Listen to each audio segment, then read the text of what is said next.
Many different superheroes undergo multiple costume changes, either by redesigning it to fit with a more modern audience, or that the character was supposed to undergo a really big change.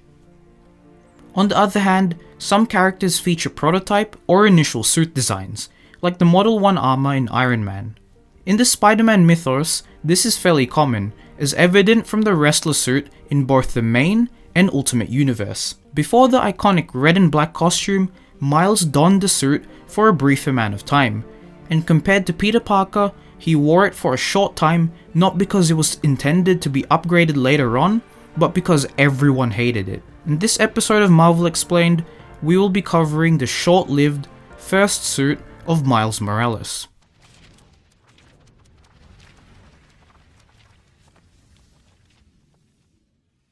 As many of you would know, Miles comes from an alternate universe from the main continuity, known as Earth 1610, or in short, the Ultimate Universe. The suit makes its first appearance in Ultimate Fallout No. 4, published on August 2011, which was a series dedicated to the aftermath of Peter Parker's death. This was also Miles' debut, and he was seen fighting against a kangaroo, much to the dismay of the public. The suit bears a close resemblance to Peter's costume, retaining the red and blue color scheme with the oversized lenses.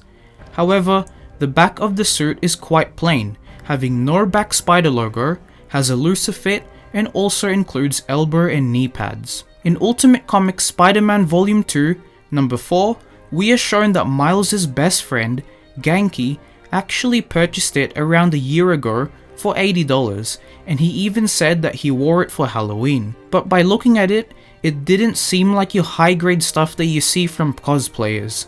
It was more like your typical costume that you get from the local department store. But to be quite honest with you, it didn't really look that bad. To add on from that, Miles also didn't have any web shooters at the time, so he was basically jumping across buildings and stuff.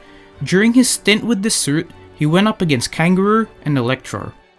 As mentioned previously, it was short-lived, lasting only a few issues, and Miles quickly ditched the costume as it was in bad taste.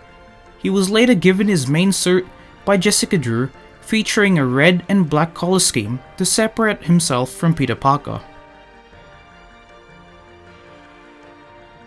This suit makes an appearance in Marvel's Spider-Man Miles Morales on the PlayStation and is called the Great Responsibility Suit, which was a gift from Peter Parker himself. It retains the same design from the comics, with the only difference being that the boots were replaced with regular shoes. This was one of the only few free suits you can obtain via mission progression. It is unlocked after finishing Parting Gift. And that wraps it all up. Thanks for watching and stay tuned for more Marvel related content.